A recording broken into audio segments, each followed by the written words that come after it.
नमस्कार, बंसल न्यूज देख रहे हैं आप और मैं हूं आपके साथ विजय कुमार पंड्या। हमारी खास पेशकश बहस गरम में आप सभी का स्वागत है।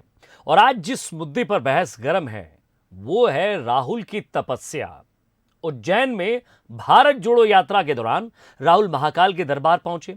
उन्होंने गर्भगृह में मंत्रोच्चार के साथ बाबा महाकाल का अभिषेक किया। राहुल गांधी ने अपने भाषण की शुरुआत जय श्री महाकाल की जय घोष के साथ की। अपने देश के गरीब किसान मजदूरों को असली तपस्वी बताया। अवंतिका नगरी से तपस्या का संदेश कई मायनों में खास है, जिन्हें समझने के लिए आप ये तस्वीरें देखिए।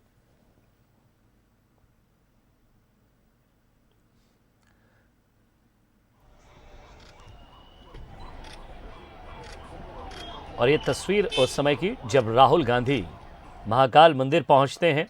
उनके साथ उनकी पूरी टीम भारत जोड़ो यात्रा के दौरान वो कई जगह पहुंचे, लेकिन मध्य प्रदेश का उज्जैन बाबा महाकाल का दरबार, जहां आप नेता नहीं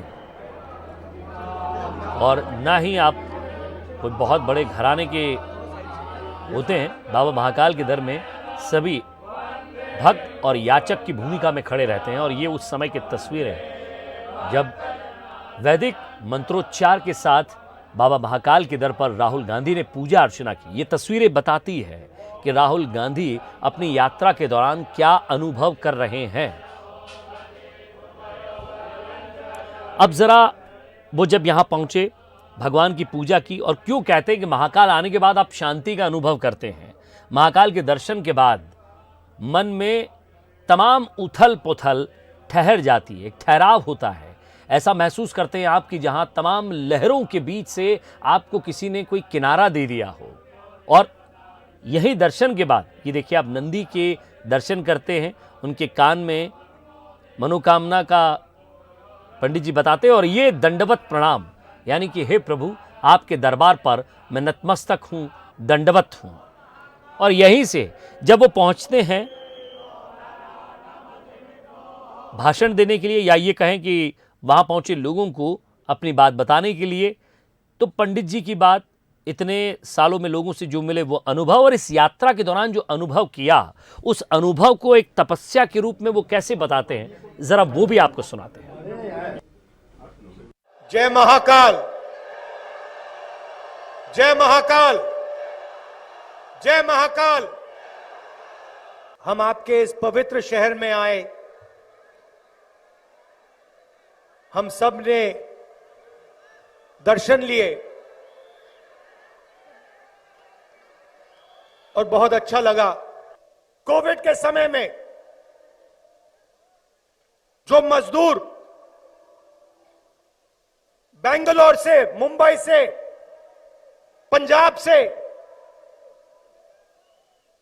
देश के एक कोने से दूसरे कोने गए, वो तपस्या करते हैं। दूसरे नंबर पे जो इस देश को भोजन देते हैं, करोड़ों किसान और उनके परिवार 4 बजे सुबह उठ के हर रोज तपस्या करते हैं। बढ़ई, नाई, माली, इलेक्ट्रिशियन, छोटे दुकानदार, मजदूर, ये सब तपस्या करते हैं, रोज करते हैं, जिंदगी भर करते हैं। ये तो कुछ नहीं है, ये तो 3 महीने की तपस्या है। 5-6 घंटे, 8 घंटे लगा लो। थोड़ा सा घुटने में दर्द होता है, थोड़ी सी प्यास लगती है, मगर यह तपस्या नहीं है। चलिए, अपनी तपस्या के बारे में भी उन्होंने बताया, लेकिन उन्होंने साफ तौर पर कहा कि ये तपस्या नहीं है। तपस्या सुबह 4 बज के किसान जिंदगी भर उठकर करता है, अपने बच्चों के लिए तपस्या करता है। और ज़्यादा बातचीत करते हैं, हमारे एग्जीक्यूटिव एडिटर मनोज सैनी मौजूद हैं अवंतिका उज्जैन में, जहां इस तपस्या का आभास उन्हें हुआ। एक अलग ही रुख कहें या एक बयान के तौर पर भी देखें या एक भाषण के तौर पर भी देखें, मनोज आपने कई नेताओं के बयान सुने होंगे, राहुल गांधी के भी हम कई बयान सुनते हैं।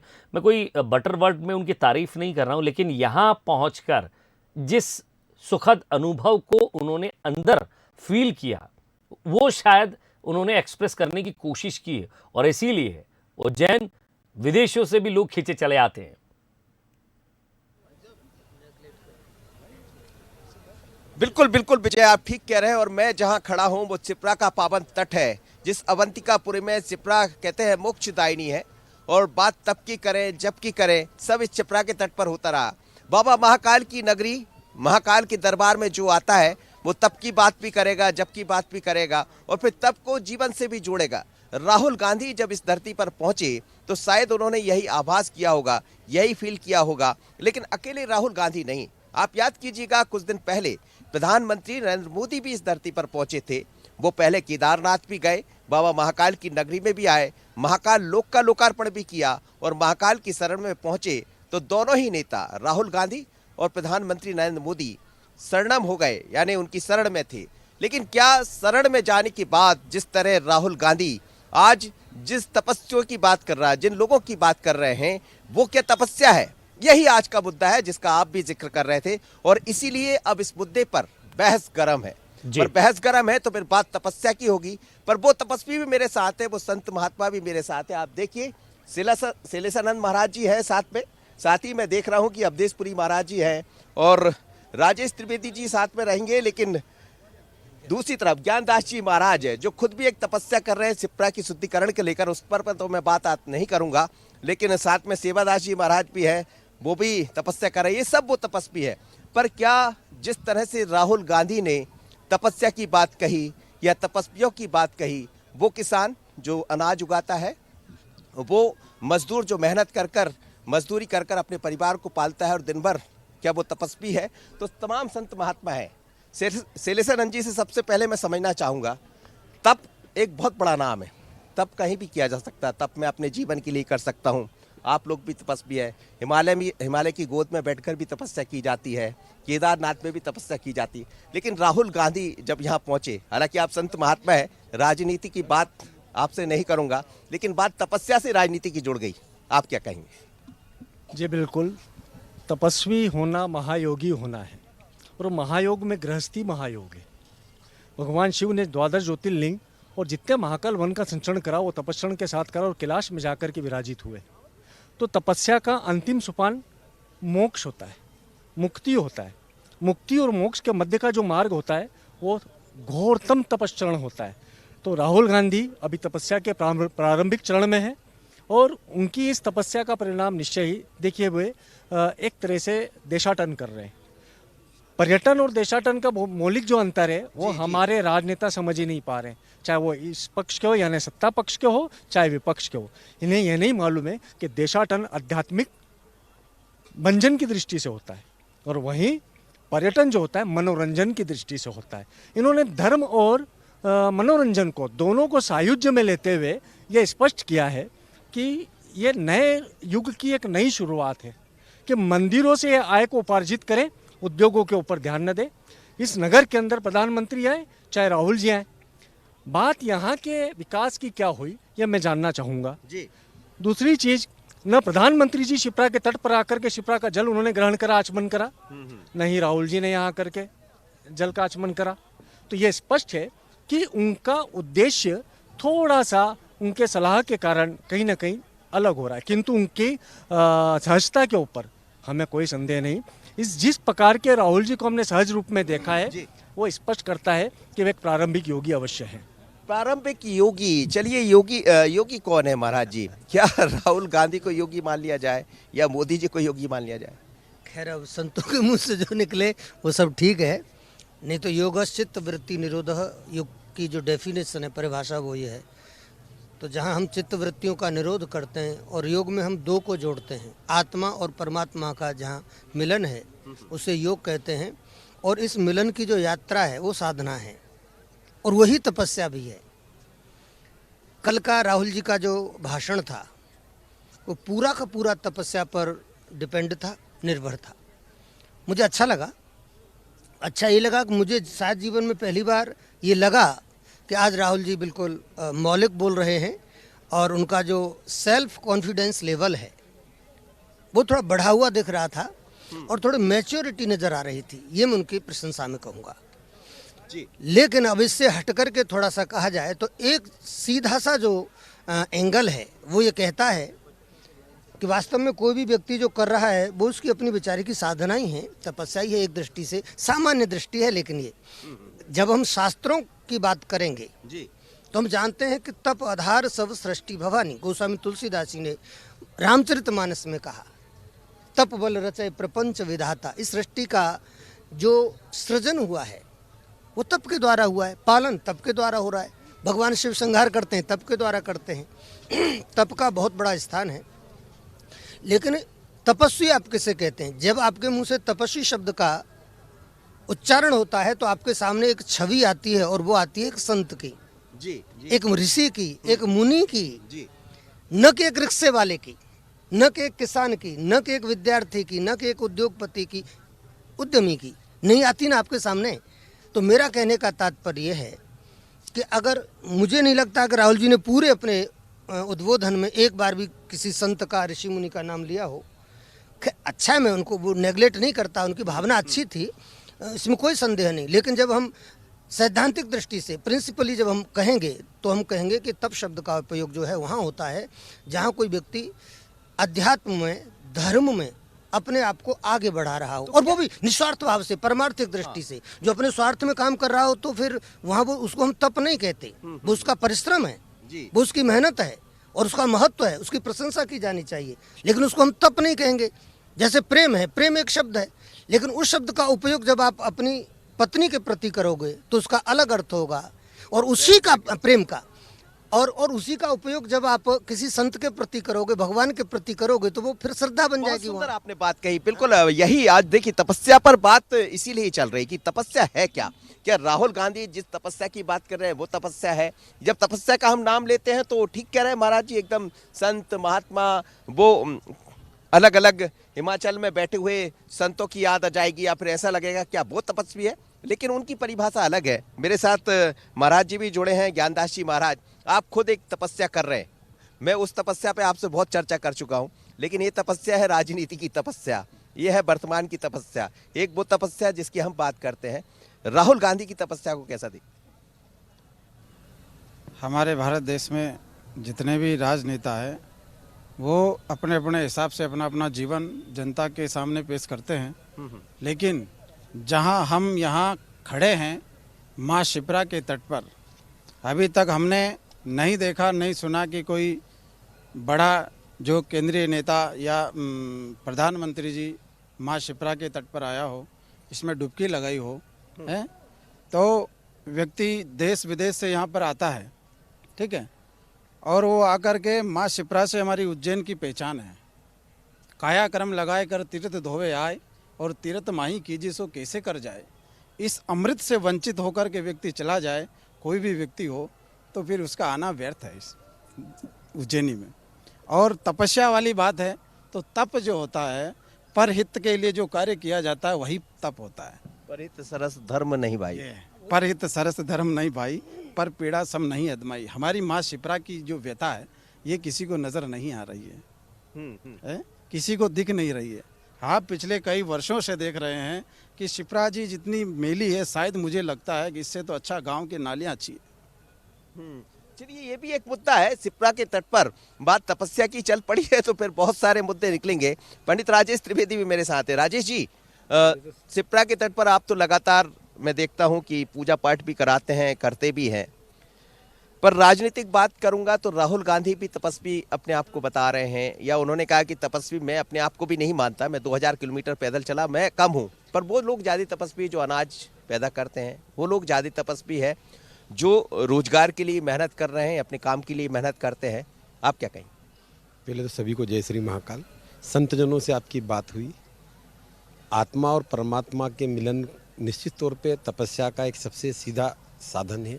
लेकिन मैं एक बात मुख्य तौर पे कहना चाहूँगा, हर व्यक्ति जो इस संसार में आया है और वह जो भी कार्य कर रहा है उसकी जहाँ निष्ठा लगी हुई है, उस निष्ठा को यदि अगर हम जोड़ें, चाहे किसान की बात करें, किसान की निष्ठा अपने खेत से जुड़ी हुई, सबसे पहले धरती माँ से, जहाँ अन्न पैदा कर रहा है, वह अन्न सभी लोगों के हित के लिए जा रहा है। हम मजदूर की बात करें, यदि वो परिश्रम जो कर रहा है, भले खुद के पेट के लिए बात कर रहा है, लेकिन उसके परिश्रम से कई लोगों को लाभ मिल रहा है। हम अन्य लोगों की, व्यापारी की बात करें, किसी उद्योगपति की बात करें, जो छोटे छोटे उद्योग चला रहे हैं, कई लोगों को रोजगार दे रहे हैं, तो हर व्यक्ति का मन कहीं न कहीं अपने उस कार्य को पूर्णता देने के लिए लगा हुआ है। और आदमी का कोई भी कार्य जो अन्यों को लाभ दे, उसी को तो तपस्या की बात संतजनों ने की। और वही बात राहुल जी ने कही है कि ये लोग जो तपस्या कर रहे हैं, एक ध्येय बनाया है। आज जो चाहे हम प्रधानमंत्री जी की बात करें कि मंदिरों के माध्यम से या संतजनों के माध्यम से एक मैसेज जो जनता के बीच में देने का प्रयास किया जा रहा है, राहुल जी ने उसमें थोड़ी सी एक बात जोड़ी है कि इनके साथ में अन्य लोग जो तपस्या कर रहे हैं, चाहे किसान हो, मजदूर हो, और उनके साथ साथ वे लोग जो छोटे छोटे उद्योग लगाकर अन्य लोगों को रोजगार दे रहे हैं, ये थोड़ा सा ध्यान उन पर भी यदि सरकार दे दे, तो ये पूरी जो हमारी धरा है, जिस पर अभी 2000 किलोमीटर लगभग वो पैदल चले हैं। आज तपस्या की बात भी उनके मुख से इसलिए आई है कि इस धरती पर राहुल जी लगातार जब पैदल चल रहे हैं, क्योंकि ये तपस्वियों मुनियों की धरती है, हमारी सनातन धर्म संस्कृति की धरती है। यहाँ पर हर परिक्रमा का, हर मंदिर के आसपास भ्रमण का, पैदल देशाटन का, हर चीज का लाभ हर के साथ जुड़ता है। बहुत अच्छी बात कही, और क्योंकि वही लाभ राहुल जी के साथ जुड़ा और उनके मुख से बात निकली। और जो दोनों बात सामने आई है, तपस्वियों जहाँ साधु संत हैं उनकी तपस्या की बात अपनी जगह सही है, लेकिन राहुल जी ने जो बात कही है वो भी अपनी जगह बहुत। देवदास जी, आप कैसा देखते हैं तपस्वी तपस्या?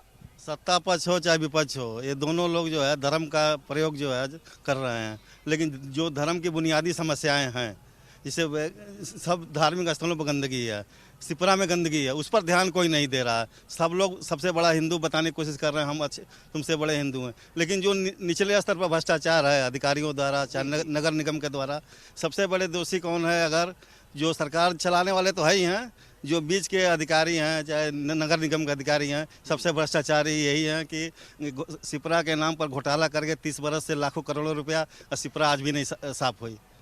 इसलिए हम चाहते हैं कि सिपरा किसी तरह साफ हो। है, लेकिन जिन लोग की जिम्मेदारी, उनको ये तब करना पड़ेगा कि जिनको जो जिम्मेदारी सौंपी गई है वो सिपरा को साफ सफाई पर ध्यान दे। यदि महाकाल की जिम्मेदारी है तो महाकाल पर ध्यान दे। लेकिन दो लोगों की आज बात चलती है। आज हिंदुत्व का नाम बड़े अलग तरह से, और आप देखिए राहुल गांधी जब बोल रहे थे तो हिंदुत्व की बात बीजेपी भी करती, लेकिन मैं ये तो नहीं कहूंगा कि आप कांग्रेस कर रही, पर अब कांग्रेस भी कर रही शैलेश जी।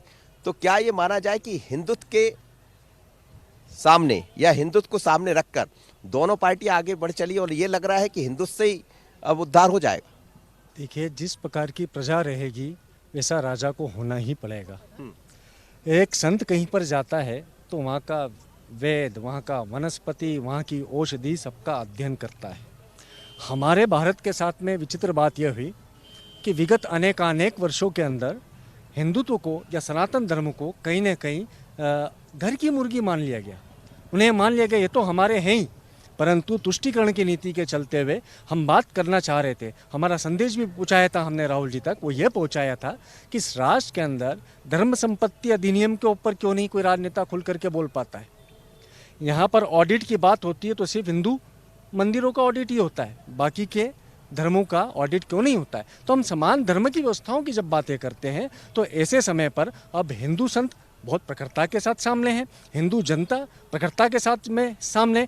हिंदू का मतलब मेरा सिर्फ धर्म से नहीं है, यहाँ पर अनेक अन्य धर्म के भी हैं जो हिंदुत्व विचारधारा का समर्थन करते हैं, क्योंकि यहीं पे जन्मे हैं, उनकी 10 पीढ़ियाँ यहाँ पर जन्मी हैं। तो भारत की भारतीयता हिंदुत्व में है, भारत की भारतीयता सनातन धर्म के पालन पोषण में है। इसके अंदर कहीं ना कहीं राजनेता थोड़ा बहुत लड़खड़ाते रहे, उसका परिणाम उनको सत्ता जाने से भी भुगतना पड़ता रहा है। तो अब वापस से समझ रहे हैं, अच्छी बात है, इसका स्वागत है। राहुल जी तो सदैव से हिंदू रहे हैं, ये उसमें मुझे कोई संदेह नहीं है, किंतु उन्हें तुष्टीकरण के उन नेतृत्वों से दूर रहना पड़ेगा, तुष्टीकरण की उन नीतियों से दूर रहना पड़ेगा जिसके अंदर किसी एक धर्म को ये लग जाए कि उसके साथ में अन्याय हो रहा हो। तो अन्याय से दूर रखने के लिए समान धर्म नीति लागू होना आवश्यक है। तो महाराज जी अब कौन सी तपस्या की तरफ बढ़ना चाहिए? वो तपस्या जो राहुल गांधी बात कर रहे हैं, या वो तपस्या जिसका बरसों बरस हम चर्चा करते रहे, जिन तपस्याओं की बात करते रहे? अब तपस्याओं से दूसरे तपस्वी भी जुड़ गए। स्वाभाविक तौर पर जो मेहनत करता है वो भी एक तपस्या तो है। मैं यदि अपने काम के प्रति मेहनत करूंगा, दिन भर सुबह से शाम तक करूंगा, यदि मैं उसको कड़ी मेहनत करूंगा तो वो तपस्या की जैसी हो जाएगी। जैसी में और हाँ, में मैंने अंतर जैसे कहा, है। इसीलिए उपमेय और उपमान दोनों में जमीन और आसमान का अंतर होता है। श्रम करने वाले को श्रमिक शब्द का उपयोग होता है, ठीक है, और वो जो एक कर्म कर रहा है, एक फैक्ट्री के अंदर काम कर रहा है, उसको आप कर्मचारी कहते हैं। दूसरा थोड़े अच्छे लेवल पर कर रहा है, उसको आप अधिकारी कहते हैं। तो भैया हर व्यक्ति के लिए हर स्टेज पर शब्दों का व्याकरण में है उपयोग है। इतना बड़ा हमारा शब्दकोश है, सब कुछ है उसमें। तपस्वी शब्द का उपयोग उनके लिए नहीं होता।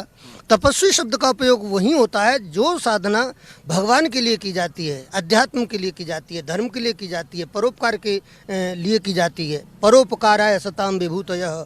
परोपकार जब तक उसमें नहीं है तब तक कैसे वो उसको हम एक नई बहस तो गर्म हो जाएगी यदि तो गर्म है ये निश्चित रूप से। सामान्य जनरली हम कह सकते हैं, सामान्य दृष्टि से हम कह सकते हैं ठीक भाई, सबकी अपनी अपनी तपस्या है, सबकी अपनी अपनी साधना है, अच्छा है, चलेगा। लेकिन जब हम इसको व्याकरण की दृष्टि से देखेंगे, शास्त्र की दृष्टि से देखेंगे तो एकदम गलत हो जाएगा फिर।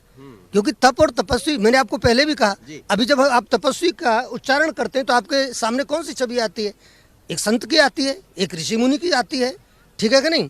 तो उन्होंने अच्छी बात है कि उन्होंने भगवान के लिए भी कहा, भगवान शिव के लिए कहा, विष्णु के लिए कहा, कृष्ण के लिए कहा, सबके लिए कहा। हालांकि कुछ संतों को भूल गए हैं, लेकिन फिर भी कोई बात नहीं, मैं उसको निंदा नहीं कर रहा हूँ। लेकिन मैं तो आपको स्पष्टवादिता की बात करते हुए कह रहा हूँ कि तपस्या की जब बात आएगी तो निश्चित रूप से उसमें फिर धर्म होगा, उसमें अध्यात्म होगा, उसमें साधना होगी, उसमें परोपकार होगा, आत्म कल्याण, लोक कल्याण। और वर्तमान समय में नहीं, एक बात सुन लीजिए, वर्तमान समय में तपस्या का मतलब ये है कि इस लोक का, इस राष्ट्र का मंगल होना चाहिए। हिंदुत्व के रास्ते पर सभी चल रहे हैं, बहुत अच्छी बात है। कोई भी राजनीतिक पार्टी हिंदुत्व के रास्ते पर चले, ये जरूरी भी है, क्योंकि यहाँ 80% हिंदू है। क्यों नहीं चलेंगे भाई? आप जब 80% लोगों का प्रतिनिधित्व करोगे तो आप उनको नेगलेक्ट कैसे कर सकते हो? मैं आपको एक बात जरूर कहना चाहूँगा कि जब 80% हिंदू यहाँ रहते हैं, हिंदू धर्म के 4 लाख मठ मंदिर सरकारी कैसे हो गए? क्या यही धर्मनिरपेक्षता है? सेकुलरिज्म की यही डेफिनेशन है? तो ये गलत हो रहा है। या तो एक भी धर्म के, किसी भी धर्म के मंदिर सरकारी नहीं होने चाहिए, या तो सभी के होने चाहिए। भाई संविधान क्या कहता है? तो ये भी, लेकिन हिंदू सहिष्णु है, इसलिए हम सहिष्णु हैं।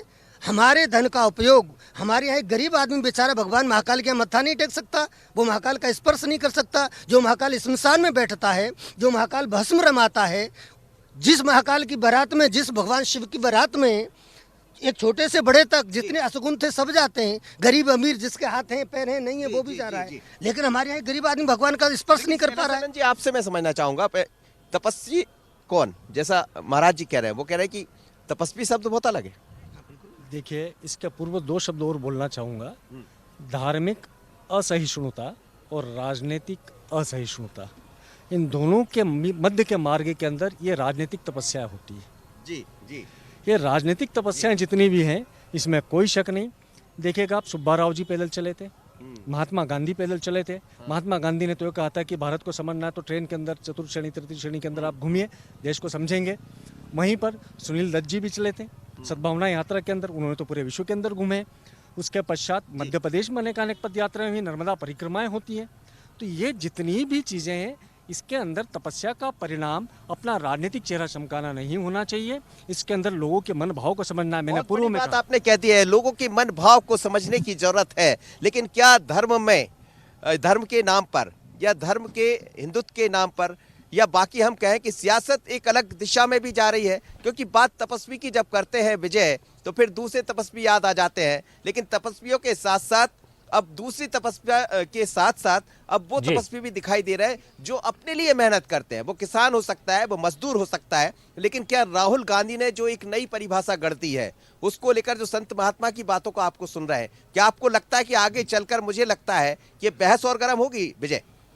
वाकई, और अवंतिका से मनोज जी, जिस तरह से तपस्या का संदेश निकला है, तपस्या का मूल उद्देश्य होता है मोक्ष की प्राप्ति। और मोक्ष जो है वो गीता में भी भगवान श्री कृष्ण ने कहा है कि जहाँ आत्मा कर्म रहित हो जाती है, कर्म तो वो करती है लेकिन ऐसे किसी संकल्प रहित हो जाती है, वो किसी भी कर्म से उद्देश्य नहीं रखती कि उसे कुछ मिले, वो मोक्ष का एक सीधा सा कह सकते हैं कि फल होता है या मोक्ष प्राप्ति तपस्या का ये फल है, लेकिन यहाँ मोक्ष की बात नहीं होती। यहाँ अगर आप कर्म करते हैं तो ये जो पृथ्वी का धर्म क्षेत्र है, कुरुक्षेत्र है, यहाँ कर्म करने के बाद हमें तत्काल जो है उसका फल की ज़रूरत होती है। और कौन व्यक्ति राजनीतिक कर्म के हिसाब से अपना फल चाहता है, कौन व्यक्ति इस यात्रा का क्या फल चाहता है, इस यात्रा के उलट दूसरा व्यक्ति क्या चाहता है, बहुत ज़्यादा दार्शनिक नहीं होऊंगा, जनता सब समझती है, सब जानती है। क्योंकि ये एक इलेक्शन की जो अंगूठी होती है या ये कहें जो उंगली होती है, इस पर जब वो डॉट लगता है तब आप इन लोगों का भी भविष्य तय करते हैं